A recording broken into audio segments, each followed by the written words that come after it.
आप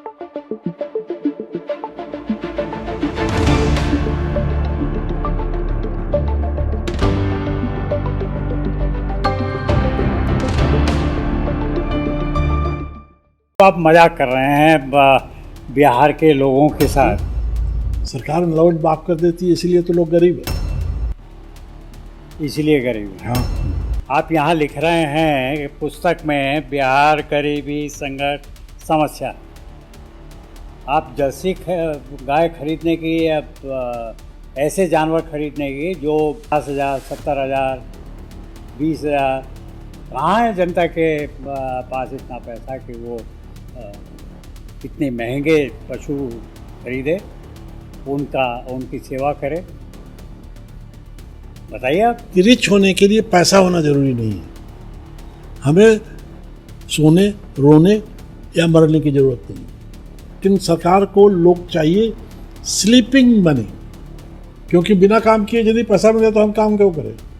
जब हम माफ कर देते हैं तो सोचता है कि ठीक है नेक्स्ट ईयर फिर लोन मिलेगा, 2 साल के बाद फिर माफ हो जाएगा। लोग को और सरकार को अपने पैसे इन्वेस्ट करने के तरीके बदलने पड़ेंगे। बिहार से नेटवर्क पर आप सबका स्वागत है। श्रीकांत शर्मा का नमस्कार। किसी भी राज्य में इंडस्ट्री, पशुपालन, कृषि, ये सब ऐसे साधन हैं जो वहाँ की जनता के लिए आय जुटाते हैं। इनमें कौन सा सबसे महत्वपूर्ण है? इस साधन से वहाँ की जनता अपने जीवन स्तर को आगे बढ़ा सकती है, ऊंचा उठा सकती है। इसी संबंध में हम बात कर रहे हैं डॉक्टर सेन से। डॉक्टर सेन बिहार गरीबी संघर्ष समस्या के लेखक हैं।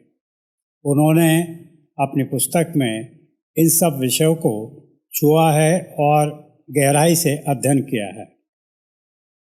डॉक्टर साहब, इससे पहले कि हम विषय पर आएं, अपने दर्शकों से, अपने प्रशंसकों से अनुरोध करें कि यदि जिन्होंने इस चैनल को सब्सक्राइब नहीं किया है, कृपया इस चैनल को सब्सक्राइब करें। आप भी इस संबंध में अगर अपने श्रोताओं से, दर्शकों से, प्रशंसकों से इस संबंध में अनुरोध करें तो निश्चित रूप से वो बिहार से नेटवर्क को सब्सक्राइब करेंगे। श्रीकांत शर्मा जी और दर्शक गण, उसमें से बहुत से दर्शकों गण ने हमें पिछले एपिसोड पर अपने कमेंट्स भेजे हैं और वो कमेंट्स को देख करके मुझे बहुत ही अच्छा लगा कि लोग इस विषय पर जानना चाहते हैं। अभी तक तो मैं सोच रहा था कि मेरी सोच जो है वो कितनी ज़रूरी है लोगों को, लोग उसको ज़रूरत समझते भी हैं कि नहीं समझते हैं। अब मुझे प्रोत्साहन मिलने के बाद, और उसके लिए मैं सब लोगों को धन्यवाद दूंगा जिन्होंने अपने कमेंट्स भेजे। निश्चित रूप से। और जैसे आपने बताया कि सारे लोग जो गांव में रहते हैं, मैंने बेसिकली जो आप कहें economy of the state is dependent on economy of the rural areas and economy of the urban areas. आज की टेंडेंसी है कि अर्बन एरिया का पर कैपिटा इनकम ज़्यादा होता है रूरल एरिया के पर कैपिटा इनकम से। इसलिए गवर्नमेंट चाहती है कि लेवल ऑफ अर्बनाइजेशन बढ़ाया जाए। लेवल ऑफ अर्बनाइजेशन बढ़ाने से इनकम का स्रोत बदलता है। लेकिन डॉक्टर साहब, जो इनकम का स्रोत है किसी भी राज्य में, सबसे पहले लोग कोशिश करते हैं नौकरी, या ग्रामीण परिवेश में हो तो कृषि। वहाँ पशुपालन भी एक मुख्य आय का स्रोत होता है। इसमें यदि हम बात करें कि नौकरी से अगर हम शुरू करते हैं तो लोग ये चाहते हैं कि सरकारी नौकरी मिले, फिर इंडस्ट्री की बात करते हैं, फिर कृषि की, पशुपालन की, आप क्या समझते हैं कि इन सब चीज़ों पे, इन सब साधनों में कौन सा सबसे ज़्यादा महत्वपूर्ण है? किसकी तरफ सरकार को नीतियाँ बनानी चाहिए कि वो उन चीज़ों को वो आगे बढ़ाए? शर्मा जी, ये विषय बहुत बड़ा विषय है और इस विषय का जवाब जो है निर्भर करता है कि किस ऑडियंस के लिए आप बोल रहे हैं। जैसे एक ऑडियंस है जो गांव में रहता है, एक ऑडियंस है जो शहर में रहता है, एक ऑडियंस है जो बहुत बड़े शहर में रहता है। तीनों आज जगह के लोगों के लिए जो सोच होगी वो अलग अलग होगी। जैसे गांव में अभी सरकार का पॉलिसी है कि अर्बनाइजेशन बढ़ाओ, क्योंकि पहले पॉलिसी था इंडस्ट्रियलाइजेशन बढ़ाओ। आज से 20 साल पहले की पॉलिसी थी कि गांव में इंडस्ट्रियलाइजेशन बढ़ाओ। अब इंडस्ट्रियलाइजेशन पॉलिसी नहीं है, क्योंकि इंडस्ट्री उतनी एम्प्लॉयमेंट नहीं लाती है जितनी एम्प्लॉयमेंट पॉपुलेशन को चाहिए, जबकि अर्बनाइजेशन उतनी एम्प्लॉयमेंट लाती है, क्योंकि अर्बनाइजेशन में सर्विस सेक्टर बढ़ता है, इंडस्ट्री सेक्टर का रिक्वायरमेंट कम है, सर्विस सेक्टर बढ़ता है। तो बेसिकली इकोनॉमी जो है 3 सेक्टर में डिवाइड हो गया, agriculture sector, industry sector and service sector. तो डॉक्टर साहब, अर्बनाइजेशन जो हम कहेंगे, शहरीकरण की बात अगर हम करते हैं तो वहाँ शहरीकरण में तो कृषि की बात नहीं होगी। कृषि की बात तो ग्रामीण परिवेश में ही हो सकती है। और कृषि के साथ साथ जो पशुपालन है, लिविंग स्टॉक जिसे बोलते हैं, उसके बारे में अगर हम बात करें तो गाँवों में बहुत आवश्यक होता है पशुपालन, मत्स्य पालन, मुर्गी पालन। तो आप क्या समझते हैं कि आपने पुस्तक में जो चिन्हित किया है कि ये बहुत महत्वपूर्ण है, तो किस प्रकार से ये बिहार के लोगों के लिए उनके आय के स्रोत बढ़ाने में सहायक होता है? जैसा मैंने पिछले एपिसोड में दिखाया है कि अर्बनाइजेशन से इनकम बढ़ता है। इंडस्ट्रियलाइजेशन बिहार में कितना हो सकता है, क्योंकि मिनरल्स नहीं है। अर्बनाइजेशन हो सकता है, लेकिन यदि देखें कि लेवल ऑफ अर्बनाइजेशन जो बिहार में है उसको कितना बढ़ा लेंगे, क्योंकि अर्बनाइजेशन होने से सर्विस सेक्टर के जो जॉब बढ़ते हैं उसकी अपनी लिमिटेशन है। लेकिन अभी तो हम पशुपालन की बात कर रहे हैं। आप कह रहे हैं। अगर हम पशुपालन पे बात करें जी, तो पशुपालन, उसमें आप मत्स्य को भी ले सकते हैं, मछली पालन को, उसमें आप जो है अगर थोड़ा सा और बढ़ाएं तो मुर्गी पालन भी उसमें शामिल हो सकता है। ये सब जो है ग्रामीण परिवेश के लोगों की आय में बढ़ाने में कितना सहायक हो सकता है, कितना उनका जीवन स्तर बढ़ा सकता है? सिर्फ ग्रामीण, क्योंकि बिहार में ज़्यादा लोग ग्रामीण नहीं है, अर्बनाइजेशन रहने वाले का परसेंटेज बहुत कम है। इसलिए बिहार के यदि पर कैपिटा इनकम बिहार को बढ़ाना है तो ग्रामीण लोगों के इनकम बढ़ाने की जरूरत है। इसीलिए मैंने इस किताब में उस पर ज़्यादा ध्यान दिया है। और जैसा आपने कहा कि ग्रामीण परिप्रेक्ष्य में सबसे ज़्यादा इम्पोर्टेंट एग्रीकल्चर है, जो हमने डिस्कस किया है पीछे चैप्टर्स में। उसके बाद जो नेक्स्ट मोस्ट इम्पॉर्टेंट है वो पशुपालन, क्योंकि आफ्टर ऑल गांव में जो एक आदमी है उसका धन क्या है, उसका पहला धन की जमीन कितनी है? जमीन भी उसका धन है और पशुपालन भी उसका दैट मीन्स कि सबसे पहला तो जमीन धन है, लेकिन जमीन कितने लोगों के पास है?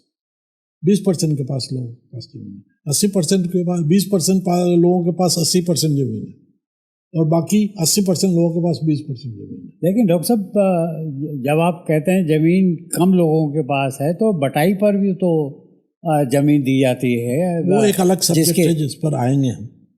अभी हम कह रहे हैं कि जिसके पास जमीन नहीं है उसके लिए सबसे बड़ा धन तो पशु है। उस पशुपालन के धर्म को इस्तेमाल करके उसका इनकम बढ़ाया जा सकता है। आज के विषय में हम उस पर चर्चा करेंगे। अब उस पर यदि हम आए तो देखेंगे कि पशुपालन में बेसिकली 5 टॉपिक आते हैं। पहला पशु, और पशु में दो चीजें, दूध या मीट। पशु बिहार के परिपक्ष में दो टाइप में बांटा हुआ है। एक बोलते हैं जिस पशु को दो पेट होता है, जैसे गाय, बैल, भैंस, ये एक बार घास खाती है, घास खा के एक पेट में रख लेती है, घर चली जाती है, जिसको पगुराना बोलते हैं। फिर पगुरा करके एक पेट से वो अपना घास निकाल के जो आधा खाया हुआ है उसको चबाती है और फिर दूसरे पेट में डालती है। ये कुछ पशु हैं जिसके दो पेट, कुछ पशु हैं जिसके एक ही पेट, जैसे बकरी। तो उसको दो भाग में बांटा हुआ है इकोनॉमी पॉइंट ऑफ व्यू से। बड़ा इंटरेस्टिंग आपने बात बताया है कि दो पेट वाले पशु ने घास खाई और घास खाने के बाद पचाने के लिए जो है वो अलग, उसका बहुत जरूरी है, वो भगवान ने उसी हिसाब से बनाया है। जब घास चरने जाती है तो उसको ज़्यादा से ज़्यादा घास चर लेना है और घर पर जाकर के उसको पचाएंगे। यदि वो घास चरने के टाइम में ही घास पचाने के लिए सोचे तो कम घास को है। जैसे कि गधा को बोला जाता है कि गधा को बोलते हैं गधा क्यों है, तो बोलते हैं कि जब जंगल सूख जाता है तो गधा समझता है कि सब आदमी खा गए और वो मोटा हो जाता है। जी। तो वो भैंस गाय वो नहीं करती। और आप बकरी के बारे में भी कुछ कह रहे थे? नहीं, बकरी एक पेट का है। हाँ। तो बकरी का माने बिहार गवर्नमेंट को यदि इकोनॉमी वाइज डिवाइड करें कि किस जानवर को पालने में, खरीदने में कितना कॉस्ट है, उसको पालने में कितना कॉस्ट है, और उससे जो आपको धन मिलता है जैसे दूध मिला या मीट मिला, उससे क्या बेनिफिट है।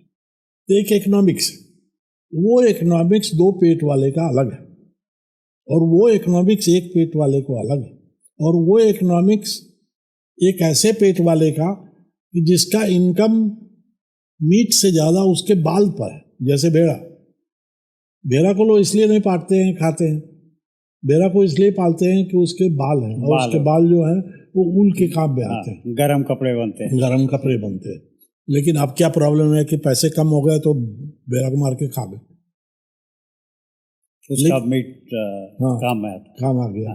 लेकिन सवाल उठता है कि यदि आप इस पशुपालन को इकोनॉमिक्स से जोड़ के देखें तो उसके बाल को काटने के बाद जो उस बाल से वूल बनता है और उस वूल से जो स्वेटर बनता है, उसमें जो एम्प्लॉयमेंट जनरेशन हो रहा है वो बहुत ज़्यादा है। लेकिन वो एम्प्लॉयमेंट जनरेशन कैसे हो रहा है? वो तो जिसका पशु है वही उसे खिला रहा है, वही उसका जो दूध है उसका यूज़ कर रहा है या बाल का यूज़ कर रहा है। नहीं, आपका समझना जो है वो सही है एक स्तर तक, लेकिन जैसे हमारे पास भेड़ है तो हमने भेड़ पाल लिया, भेड़ का बाल काट के बाल बेच दिया, भेड़ रख लिया, क्योंकि फिर उसका दूसरा बाल निकलेगा और उसको काटेंगे। जो बाल हमने बेच दिया तो वो बाल किसी और के पास गया जो उस बाल से ऊल बना रहा है, और जब ऊल बन गया तो तीसरे आदमी को बेच दिया उसने। ऊल का वो बंडल बना करके फिर स्वेटर बना रहा है, वो स्वेटर बना लिया, वो चौथे आदमी को बेच दिया कि जो स्वेटर बेच रहा है। इसलिए चार आदमी का एम्प्लॉयमेंट जनरेट हो गया। पशु को कोई और पाल रहा है, उसके बालों से डायरेक्ट एम्प्लॉयमेंट जनरेट हो रहा है। करेक्ट। और वो एम्प्लॉयमेंट जनरेशन पशु के पालने से ज़्यादा है। जैसे एक आदमी पशुपालन के जैसे आपको दो भेड़ रखे हैं तो एक आदमी दो भेड़ है चार भेड़ पाल लिया, लेकिन चार भेड़ के जो बाल निकले उसके लिए तो चार आदमी का एम्प्लॉयमेंट चाहिए। इसी तरह से एक और बड़ी चीज़ है जिसमें अब सवाल उठता है कि बिहार सरकार को यदि खर्च करना है तो कितना इन्वेस्ट करें। वो यदि 1 करोड़ रुपया गाय के लिए दे तो उससे कितना इनकम होगा और कितना एम्प्लॉयमेंट जनरेशन होगा, और वही 1 करोड़ रुपया यदि भेड़ के लिए दे तो उससे कितना इनकम जनरेट होगा और कितना एम्प्लॉयमेंट जनरेट होगा। यदि वही 1 करोड़ रुपया रेशम बनाने के लिए सेरीकल्चर जिसको बोलते हैं, शहतूत का पेड़ लगा दीजिए, उसके कीड़े अलग होते हैं, उस कीड़े के फिर रेशम बनाते हैं, तो उसमें कितना एम्प्लॉयमेंट जनरेशन होगा। माने सेम 1 करोड़ रुपया से रिटर्न क्या है। रिटर्न दो तरह से है। एक रिटर्न है कि आपको पर ईयर इनकम कितना आ रहा है, दैट इज रिटर्न ROI जिसको बोलते हैं, रिटर्न ऑन इन्वेस्टमेंट। दूसरा रिटर्न है कि एम्प्लॉयमेंट कितना जनरेट कर रहा है, जैसे सबसे ज़्यादा जनरेशन इस इन्वेस्टमेंट को आप यदि जोड़े कि हमारे पास 1 करोड़ या 10 करोड़ रुपया है तो हमने भैंस खरीद लिया, तो उससे हमको पर ईयर क्या इनकम आया और कितना एम्प्लॉयमेंट हुआ। माने 1 करोड़ रुपया में कितने भैंस हम खरीद लेंगे, उससे कितना एम्प्लॉयमेंट होगा। उसी 1 करोड़ रुपया को यदि हम भेड़ पाल ले तो हमारा कितने लोगों का एम्प्लॉयमेंट होगा। उसी 1 करोड़ रुपया को हम सेरिकल्चर कर दें, शहतूत के पेड़ लगा दें और वो कीड़े रख दें, उस कीड़े से जो सेब उसके जो वो होती हैं उससे आप धागा निकालें और उस धागा से फिर रेशम बनाए, उससे कपड़े बनाए, उससे साड़ी बनाए या कपड़ा बनाए, तो उससे कितना एम्प्लॉयमेंट जनरेट होगा। लेकिन डॉक्टर साहब, मैं आपकी पुस्तक पढ़ रहा था, बिहार गरीबी संघर्ष समस्या। इस पुस्तक में एक टेबल दी हुई है, जिस टेबल में ये बताया गया कि पर 1000 लोगों में जो पशुपालन है उसमें बिहार में सबसे ज़्यादा है, और जो दूसरे स्टेट हैं, Punjab, Haryana, even UP state में भी जो है प्रति 1000 लोगों के पास पशुपालन कम है। पशु जो है पर 1000 लोगों में कम है, लेकिन दूध वहाँ ज़्यादा होता है और बिहार में दूध कम होता है, जबकि पशु ज़्यादा हैं। अब मैं इसी सब्जेक्ट को स्टडी करने के लिए कि यदि मुझे 1 करोड़ रुपया लगाना है तो उसको कैसे लगाएं जिसका रिटर्न ज़्यादा। इसीलिए मैंने डिफरेंट स्टेट को स्टडी करने की कोशिश की, क्योंकि मेरे सोचने से और जिस आदमी को पशु पालना उसकी सोच अलग है। मेरी सोच आज इकोनॉमिक्स डिफरेंट हो सकती है और वो इम्प्लीमेंटेबल नहीं हो सकता है। जो कि जिस आदमी को पशुपालन कर रहे हैं तो मैं वो देख रहा हूँ कि जैसे वो पशुपालन कर रहा उसका वो कैसे इस्तेमाल कर रहा, वो तरीका हम इस्तेमाल करें माइनर मॉडिफिकेशन से तो लोग एडॉप्ट कर लेंगे। हम एक थ्योरेटिकल पोजीशन दे देंगे, जो इम्प्लीमेंटेबल नहीं है तो इम्प्लीमेंट नहीं होगा, वो कागज पर ही रहेगा। इसलिए मैंने ये कंपैरिजन बनाई है और इसको मैंने किताब के टेबल नंबर 4.3 पेज 51 पर डाला है, जिसमें से मैंने हर स्टेट का पर एरिया देखा है, पॉपुलेशन देखा है, पर कैपिटा इनकम देखा है, इनकम कितना है, क्या रिलेशन है, उसके बाद जानवर कितने और जानवर कितने हैं और पर 1000 पॉपुलेशन कितना, क्योंकि जानवर को पालता तो आदमी, तो 1000 आदमी मिलके कितने जानवर पाल रहे हैं। और उसके बाद मैंने निकाला है कि कैटल का पर 1000 पॉपुलेशन जानवर कितने, टोटल जानवर कितने हैं, पर 1000 पॉपुलेशन जानवर कितने हैं, और फिर मैंने देखा कि उस जानवर से दूध कितना आता। मैंने सेम जानवर यदि मान लीजिए आपके पास 20 2 पेट वाले गाय हैं, तो गाय है कि बैल है। यदि बैल है तो दूध क्या होगा। लेकिन बैल और कामों में तो आएगा ना, अगर दूध नहीं है तो। भाई तो कह रहे और काम में यदि आएगा तो कैपिटल मैंने आपकी रिटर्न तो बदल गई, दूध की रिटर्न तो खत्म हो गई। फिर तो और काम जो बैल या हल देते करते हैं उस काम का इस्तेमाल करिए। उस काम के लिए ट्रैक्टर तो लगा सकते हैं आप, दूध देने के लिए ट्रैक्टर तो नहीं लगा सकते। तो सवाल उठता है कि ये गवर्नमेंट को डिसाइड करना है कि जो इन्वेस्टमेंट कर रहे हैं हम, तो उस इन्वेस्टमेंट को कहाँ करें, कैसे करें, जिसका रिटर्न भी आए और एम्प्लॉयमेंट भी जनरेट हो। उस हिसाब से मैंने ये स्टडी करके देखा। लेकिन अगर गाय को गर्भवती करने की जरूरत होगी, दूध तभी तो मिलेगा जब वो गर्भवती होगी, जब उसके बछड़ा या उसके लिए क्या कह सकते हैं फीमेल जानवर चाहिएगा जी, तो वो उसे क्रॉस करने के लिए तो किसकी जरूरत पड़ेगी? बैल की जरूरत पड़ेगी या उसे सांड कह सकते हैं, सांड की जरूरत पड़ेगी? आजकल किसी की जरूरत नहीं पड़ेगी। आज की टेक्नोलॉजी ऐसी है कि सेम गाय, जर्सी गाय एक आती है, जर्सी गाय का दूध और देसी गाय का दूध, ठीक है, दूध की क्वालिटी में अंतर हो सकता है, मैंने उसमें कितना मक्खन किसके गाय में दूध में है वो अंतर पड़ सकता है, लेकिन टोटल दूध यदि देखें तो 1:5 का डिफरेंस है। यदि नॉर्मल गाय 4 किलो देती है तो जर्सी गाय 10 किलो देती है। तो दूध की क्वालिटी एक ही रहती है? नहीं, जर्सी गाय के दूध की क्वालिटी में मक्खन कम है। लेकिन यदि 10 किलो दूध का दाम, मक्खन के दाम दोनों जोड़े और 4 किलो का दूध ज़्यादा मक्खन वाला ज़्यादा कॉस्टली गया होगा, लेकिन ओवरऑल कॉस्ट इनकम उससे ज़्यादा है जर्सी से। तो आपका जो आज के डेट में जो टेक्नोलॉजी चली है कि नस्ल का सुधार होने लगा है, गाय में भी नस्ल का सुधार हो गया है, भैंस में भी नस्ल का सुधार हो गया है। और नस्ल का सुधार करने का बस एक ही तो कारण, एनिमल हस्बेंड्री उसी तरह से होती है। हस्बैंड बदल दो, आदमी तो नहीं बदल सकता है, लेकिन जानवर का हस्बैंड तो बदल सकते हैं। तो इसीलिए उसका नाम हस्बेंड्री पड़ा है। हस्बैंड वर्ड अंग्रेजी में हस्बेंड्री से ही आया है। हमें तो मोटे तौर पे आप ये बताइए डॉक्टर साहब कि जानवर का पालना दूसरे आय के साधनों से बेहतर है या नहीं? जरूरत की बात अलग है, हम आय के साधनों पर फोकस कर रहे हैं।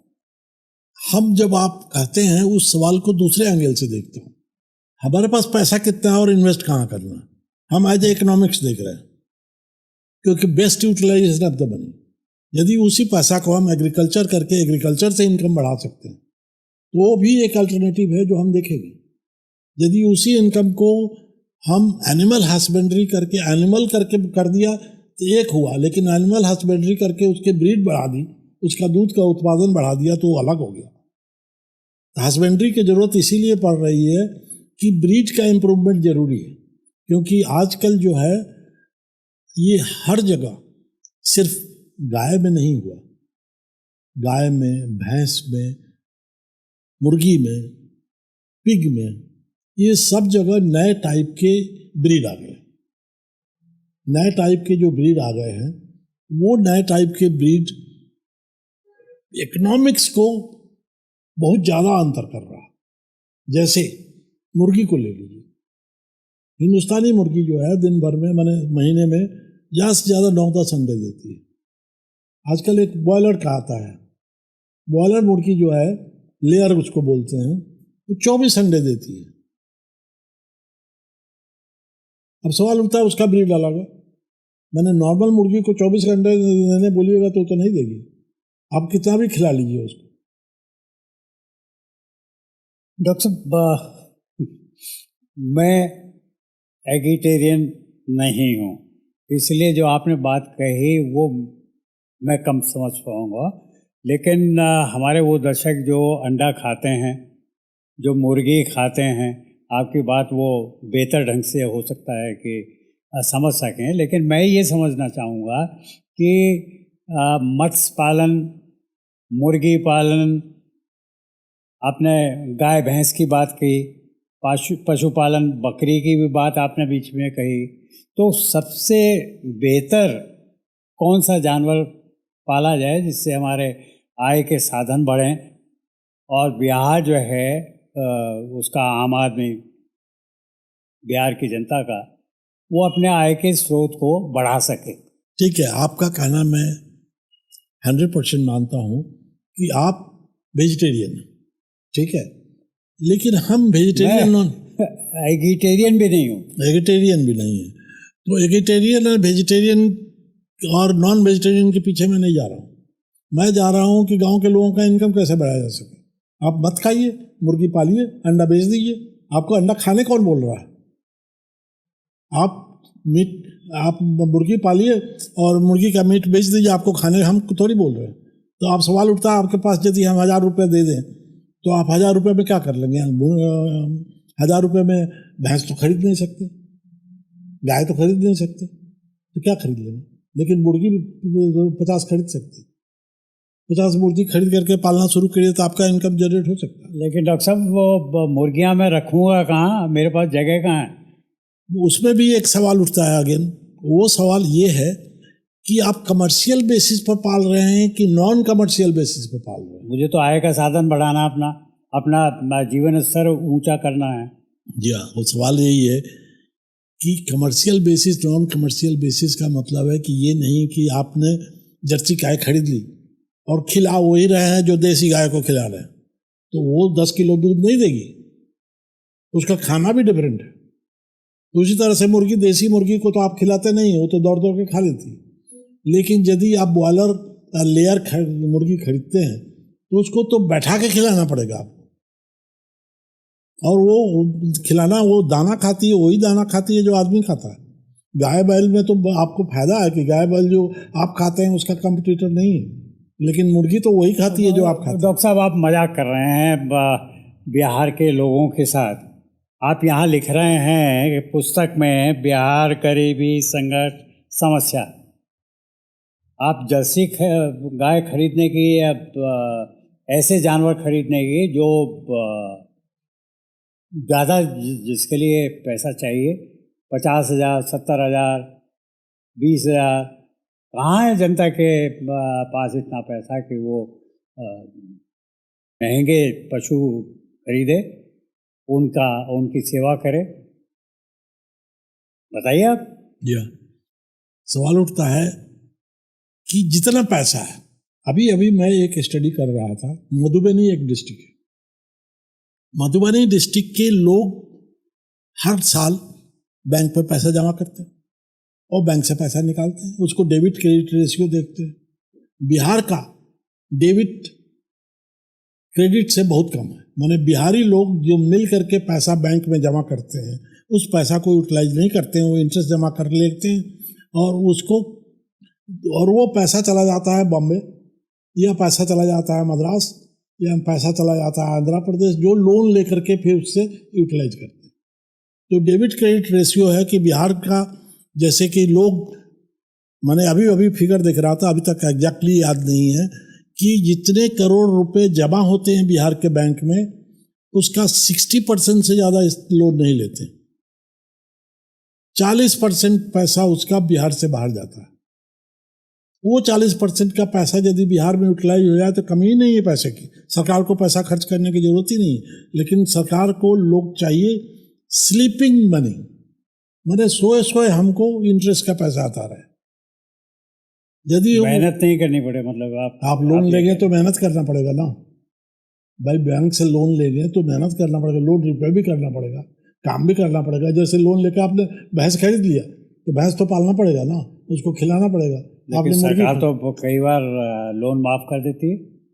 सरकार लोन माफ कर देती है, इसीलिए तो लोग गरीब है, इसीलिए गरीब है। हाँ, क्योंकि बिना काम किए यदि पैसा मिले तो हम काम क्यों करें, और आप काम नहीं करेंगे तो रिच कैसे होंगे। हम थोड़ा सा विषय से बाहर जा रहे हैं, लेकिन मैं ये एक बात की तरफ आपका ध्यान आकर्षित करना चाहता हूँ कि बिहार में ही नहीं और अनेक राज्यों में भी इस प्रकार से है कि लोग जानवर खरीद लेते हैं, गाय खरीद ली, भैंस खरीद ली, और वो किसी को पालने के लिए दे दी, और खाली पालने के लिए दे नहीं, उसका दूध शेयर करते हैं। ऐसा क्यों करते हैं? दूध तो बाजार में मिल जाता है। देखिए, इकोनॉमिक्स है ये। सवाल है कि जैसे आपके पास खेत है लेकिन आप खेती नहीं कर सकते तो बटैया पर खेती करते हैं। आप अपना खेत किसी को दे देते हैं कि भाई आप उसमें उपजाओ, उसमें से आधा हमें दे देना, आधा तुम ले लेना। तो जिस तरह से खेत को आप बटैया को दे रहे हैं, हम गाय को बटैया पर दे रहे हैं। हमने 10 गाय खरीद के आपको दे दी कि अभी खाना खिला, आधा दूध तुम्हारा, आधा दूध हमारा। तो ये तो बेसिकली इकोनॉमिक्स है। आपको भी फायदा, हमको भी फायदा कि हमारा पैसा यदि बैंक में जमा होता तो उस पैसे से जितना इंटरेस्ट मिलता उससे तो दूध से ज़्यादा पैसा मिल रहा है। तो मतलब हम बैंक से लोन लेकर के यदि गाय खरीद करके आपको दे दें तो हमारा इनकम उस बैंक को जितना लोन का इंटरेस्ट देना पड़ेगा उससे ज़्यादा है, तो क्यों नहीं करूँ। ठीक कह रहे हैं अब सवाल, लेकिन आप मोटे तौर पे ये बताइए कि यदि पशुपालन की तरफ बिहार की आम जनता जाती है या कर रही है तो उसमें सुधार क्या हो सकता है? सरकार उसमें कैसे उनको सहयोग कर सकती है? और किस प्रकार के कौन से पशु उनको पालने चाहिए? जैसे कि मैंने अभी बोला कि मुर्गी पालन है, मत्स्य पालन है, पशुपालन में गाय भैंस आदि हैं, तो कौन से पशु उनको पालने चाहिए? ऐसा सुझाव आप दे सकते हैं? ये समस्या हमने इस पर बहुत दिनों से सोच रहा हूँ। हिंदू में कास्ट सिस्टम जो है, या तो किस टाइप की चीज खेती करते हैं आप, किस वृक्ष पर आप निर्भर करते हैं, या क्या चीज करते हैं? सोने पर काम करते हैं, लोहे पर काम करते हैं, मिट्टी पर काम करते हैं, लकड़ी पर काम करते हैं। इस तरह से कास्ट बने हुए हैं। तो कास्ट इसलिए बने हुए हैं कि जिस जमाने में ये कास्ट बने थे उस जमाने में पढ़ाई लिखाई का सिस्टम तो था नहीं, कागज भी नहीं था, तो टेक्नोलॉजी कैसे ट्रांसफर होगी? मैंने इतना आसान काम नहीं है। जैसे आप ब्राह्मण हैं, मैं आपको बोलूं कि आप जूता में कील ठीक कर लें, तो कर लेंगे क्या? नहीं हो सकता, नहीं हो सकता, नहीं हो सकता। उसी तरह से आता ही नहीं है। हाँ, और हम कहते हैं एक लोहार को बोले। साहब, इसमें दूसरी बात मैं ये भी समझूंगा कि वो काम मेरे लिए छोटा काम है। अब उसी तरह से मैं एक लोहार को बोलूं कि सोनार का काम करते तो कर सकता है क्या? नहीं कर सकता। एक सोनार को बोलूं कि कुम्हार का काम करते तो कर सकता है क्या? नहीं कर सकता। इसलिए हमारी जरूरत है कि जिस आदमी को जो स्किल है, जो स्किल वो हेरिडेटरी नॉलेज, क्योंकि आदमी बच्चा पढ़ने से ही नहीं सीखता, वो अपना बाप को काम करते हुए देखता है, सालों देखता है, बाप को काम करते हुए हेल्प करता है, फिर वो बाप बन जाता है, वो खुद अपने बच्चे को सिखाता है। तो ये सीखने के 4 फेज होते हैं: observation, assistant, doing and teaching. ये चारों फेज जब पार करता है तब आदमी को टेक्नोलॉजी आती है। तो कुम्हार की टेक्नोलॉजी आने में 20 साल लग जाते हैं, सोनार को सोनारी की टेक्नोलॉजी आने में 20 साल लग जाते हैं, लोहार को लोहारी आने में 20 साल लग जाता है, कारपेंटर को बढ़ई का काम करने के लिए टेक्नोलॉजी आने में 20 साल लग जाते हैं। लेकिन ऐसा भी होता है कि जब वो टेक्नोलॉजी 20 साल में आ रही है तो वो क्या वहीं तक सीमित रहेगा? लोहार का बेटा लोहार ही बनना चाहिए, या लोहार का बेटा आईएएस भी बन सकता है, या उद्योगपति भी बन सकता है, या अपने जीवन स्तर को आगे बढ़ाने के लिए अपना आय का स्रोत वो बढ़ा सकता है? नहीं, आप तो वो बात बता रहे हैं कि लोहार की स्किल लोहार का बेटा 20 साल में देख देख के सीखेगा या वो उस काम को करेगा। हमें तो बिहार की जो गरीबी, जैसे आपने चिन्हित किया, बिहार गरीबी संघर्ष समस्या, उस पर हम विचार कर रहे हैं। आपने चिन्हित किया होगा कि मैं कह रहा हूं कि यदि हमने 10 गाय खरीद ली, आपके घर दे देते, आप पाल सकते हैं क्या? नहीं पाल सकते। लेकिन एक यादव कम्युनिटी को मैं दे दूं तो पाल लेगा। तो सवाल उठता है कि मैं पैसे को कहाँ, सरकार पैसे को कहाँ इन्वेस्ट करे?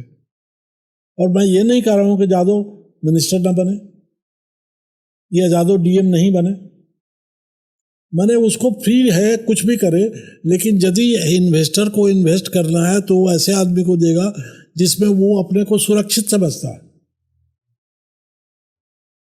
अब जैसे एक सिंपल सी चीज है कि मछली तैरने तो आपको आता नहीं है, तो मछली पालन का आप नदी में जाएंगे क्या मछली पालने के लिए? तैरना सीखने में कितना टाइम लगता है? एक बच्चे को तैरना सीखने के लिए और सिखाने के लिए एक जो मलाह है या जो निषाद लोग हैं या जो भी हैं, उनको बच्चे को तो 10 साल में तैरना सिखाना पड़ता है। अब बिना तैरना सीखना आप मछली तो पाल नहीं सकते। डॉक्टर साहब, हम जहाँ तक इस सारे डिस्कशन का निचोड़ निकालें तो ये कि जिसके पास जो स्किल है उस स्किल के अनुसार सरकार को उसे मदद करनी चाहिए अगर उसे मदद की ज़रूरत है।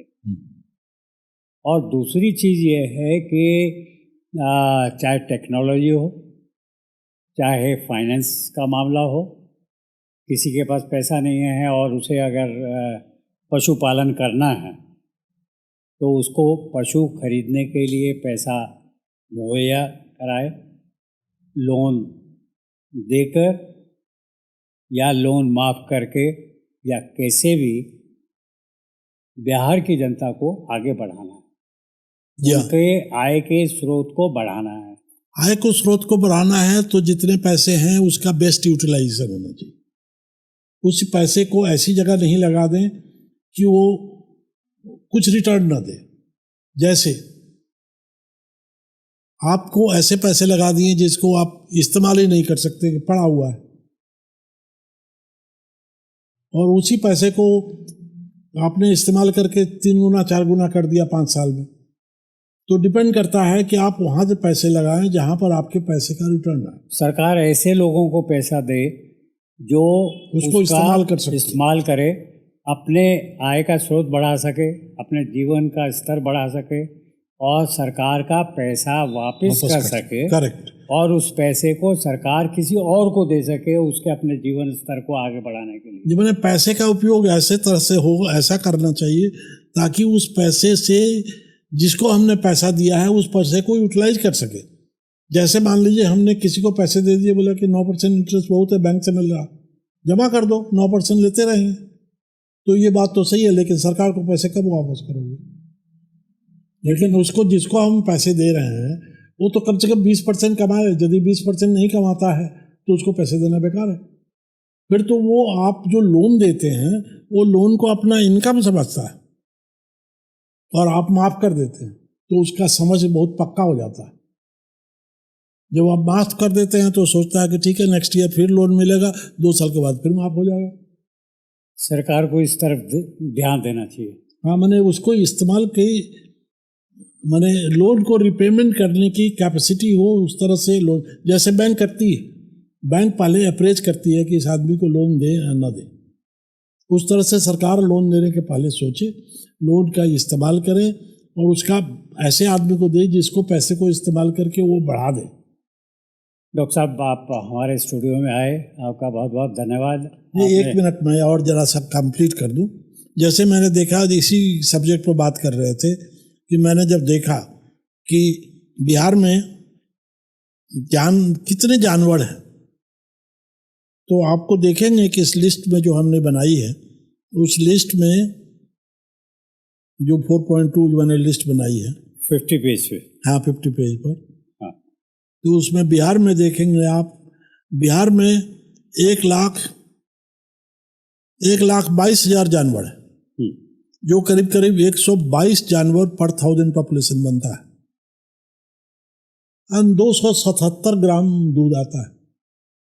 277 है, 227 है, 277 जी, 277 ग्राम दूध प्रति व्यक्ति प्रति दिन जो आता है जी। जबकि यही चीज आप उससे थोड़ी सी नीचे जाएं तो देखें पंजाब में, हरियाणा में 10,000 ही गाय, 10,000 ही जानवर है और 1100 दूध आता है, 1 किलो 100 ग्राम। मैं इसी बात का तो उल्लेख कर रहा था जी कि बिहार में जानवर ज़्यादा होने के बावजूद दूध कम आ रहा है। जी हाँ।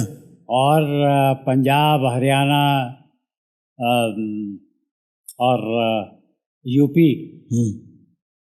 में तो और भी कम जानवर हैं प्रति 1000 व्यक्ति।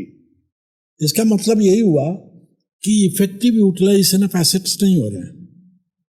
वो उसका हो सकता है हस्बेंड्री आप ठीक नहीं कर रहे हैं, जी, हस्बेंड्री ठीक नहीं कर रहे हैं या खाना ठीक नहीं खिला रहे हैं। तो खाना भी तो कॉस्ट पे डिपेंड करता है कि नहीं, खाना डिपेंड करता है, यदि दूध ज़्यादा मिल रहा है आपको तो उसके इनकम से आप खाना खरीद करके और खिला सकते हैं। यदि दूध भी नहीं आ रहा है तो आप खाना भी नहीं खिलाएंगे, खाना भी नहीं खिलाएंगे तो उसको क्या खाली घास ही मिलेगी, घास में प्रोटीन नहीं है, प्रोटीन नहीं है तो फिर दूध नहीं है। तो आपको गाय बैल का खाना जो है वो पुराने ज़माने के खाना से आज के खाने में अंतर है। जर्सी गाय खरीद लीजिए आप और पालिए अपने गाय की तरह से, तो उसका दूध फिर 10 किलो थोड़ी आएगा, फिर वो 10 किलो से घट के 6 किलो हो जाएगा। डॉक्टर साहब, मैं आपको एक बार फिर धन्यवाद दे रहा हूँ। आप हमारे स्टूडियो में आए, आपने बहुत महत्वपूर्ण जानकारियाँ दी। इसी तरह से मैं 2 मिनट और लूँगा। इसी तरह से जैसे आप एक और टेबल पर जाएं जिसमें मैंने दिखाया है कि अंडे का क्या सिचुएशन है, कि आपको देखेंगे कि अंडे का सिचुएशन जो है कि आंध्र प्रदेश में अंडे का जो है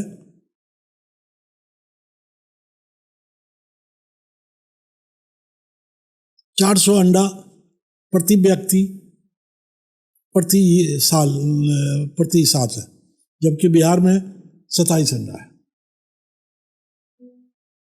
तो इसका मतलब है कि आप इन्वेस्ट करके अपना पॉसिबिलिटी, मैं इससे ये दिखा रहा हूँ कि आपकी ग्रोथ की पॉसिबिलिटी कितनी है। यदि 27 को दूसरा आदमी 400 कर रहा है तो it is basically economics and your method of doing the job, so it is possible to reach up to 4000। मेरे मेंटेंशन इस टेबल को प्रोड्यूस करने का ये है कि जैसे 277 ग्राम आपका दूध देता है, आपको दूध मिलता है बिहार में, हाँ, और पंजाब में 1200 मिलता है, तो मतलब 277 से बढ़ा करके 1200 जाने की गुंजाइश है। यदि मैं आपको ये प्रोड्यूस करने का मतलब यही कि गुंजाइश है जी। अब उसको कैसे अचीव किया जाए, उसके लिए कई तरीके, वो तरीके मैं समाधान वाले किताब में मेरी आएगी जी। अभी आज के डेट में मैं तो ये बता रहा हूँ कि समस्या क्या है। समस्या ये है कि ये समस्या का समाधान है, हमें सोने रोने या मरने की जरूरत नहीं जी। हमारा क्या है, झारखंड चला गया, मिनरल चला गया, सरकार का इनकम कम हो गया, क्योंकि सरकार का इनकम तो मिनरल से मुफ्त में आ रहा था।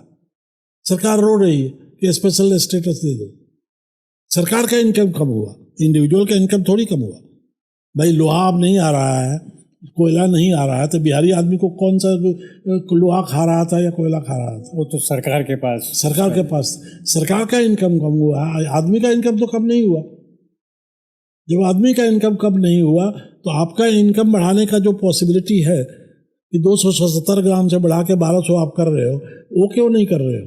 इसका मतलब ये हुआ कि बिहार में से अगर झारखंड चला भी गया तो वो गरीबी बढ़ने का या उसका इफेक्ट का कारण नहीं बना।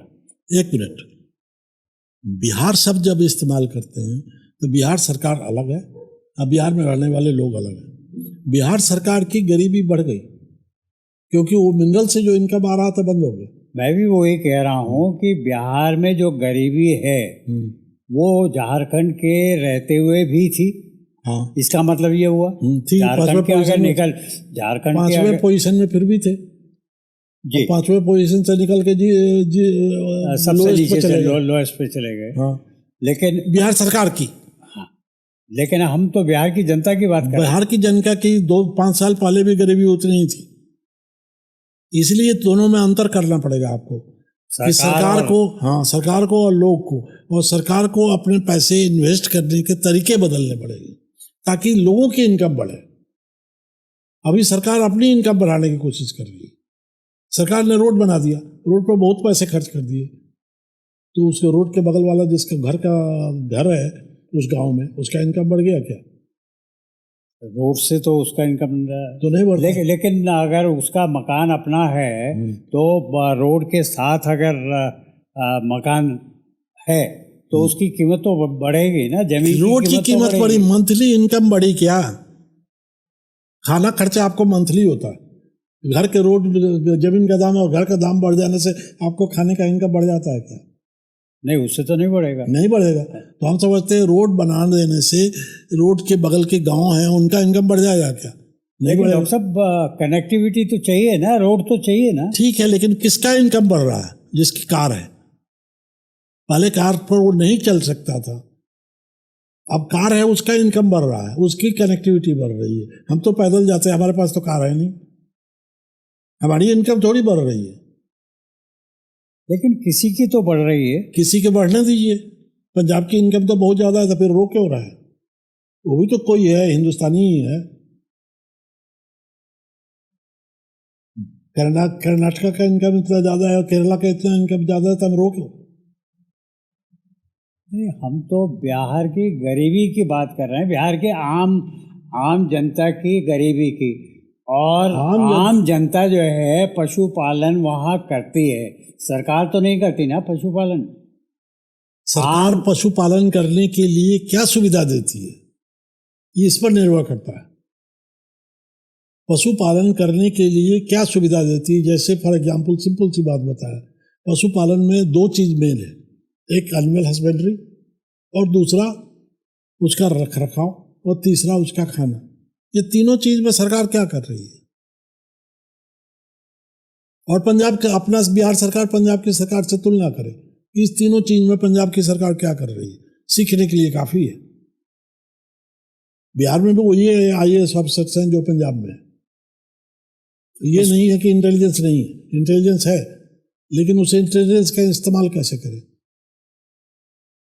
पंजाब जा लीजिए, जाके घूम के आ जाइए, आपको पता लग जाएगा। ज़्यादा दिन नहीं, 2 दिन रहना पड़ेगा। लेकिन डॉक्टर साहब, इसको एलाबोरेट करने के लिए हमें मौका दीजिए कि आपको दोबारा से स्टूडियो में आमंत्रित करें और आपसे जानकारी लें कि पंजाब क्या कर रहा है और बिहार क्या कर रहा है और दोनों में अंतर क्या है, हरियाणा क्या कर रहा है और बिहार क्या कर रहा है। सरकारें, मैं सरकारों की बात कर रहे हूँ। ये सरकारें जो हैं, बिहार की सरकार आम जनता के लिए क्या कर रही है, क्यों नहीं आम जनता का जीवन स्तर ऊपर जा रहा, क्यों नहीं आम जनता की आय जो है वो बढ़ रही है। इसके लिए आपको पुनः इसके लिए एक बहुत सीधा एक लाइन में आंसर देता हूँ। बिहार में मखाना 50 साल 100 साल से उपजता है, किसी ने उस पर ध्यान दिया था? प्रधानमंत्री जी 3 बार दरभंगा गए तो उनको मखाना दिखा, उन्होंने मखाना बोर्ड बना दिया। जो मखाना 100 रुपये किलो बिकता था, अब 1000 रुपये किलो बिकता है। 1000 रुपये किलो बिकने से जो आदमी मखाना नहीं उपजाता था वो आज उपजाने लगा, उसकी इनकम बढ़ गई। पहले नहीं उपजाते थे क्योंकि 1000 रुपये में 1000 रुपये खर्चा हो जाता था हमारा, मखाना उपजाने से फायदा क्या। तो सवाल उठता है कि कैसे मैनेज करते हैं। क्वेश्चन ये आप धनी नहीं हो जाएंगे यदि आपको रुपया दे दिया जाए। यदि एक रिक्शा क्लर्क को हम 10,000 रुपया दे दें तो क्या कल वो करके वो रिच हो जाएगा? क्यों नहीं हो जाएगा? जब एकदम नहीं होगा। वजह दुनिया में सबसे ज्यादा कार कौन बनाता है? जापान बनाता है। और तेल कहाँ है? Not a drop of oil in Japan. Japan में एक बूंद तेल नहीं निकलता है, लेकिन दुनिया का सबसे ज्यादा कार बनाता है। दैट मीन्स रिच होने के लिए पैसा होना जरूरी नहीं है। रिच होने के लिए आपके जितने रिसोर्सेज हैं उसका बेटर यूटिलाइजेशन कैसे कर दें। डॉक्टर साहब, आपका कंपैरिजन बहुत बढ़िया है, बहुत अच्छा है और मुझे उम्मीद है कि हमारी सरकारें इससे फ़ायदा उठाएंगी। खासतौर से बिहार सरकार इससे निश्चित रूप से कुछ ना कुछ ऐसी नीतियाँ बनाएगी जो नीतियाँ बिहार की आम जनता के लिए लाभदायक होंगी, उनके आय के स्रोत बढ़ाएंगी, उनका जीवन स्तर बढ़ाएंगी। आपका बहुत बहुत धन्यवाद। Thank you.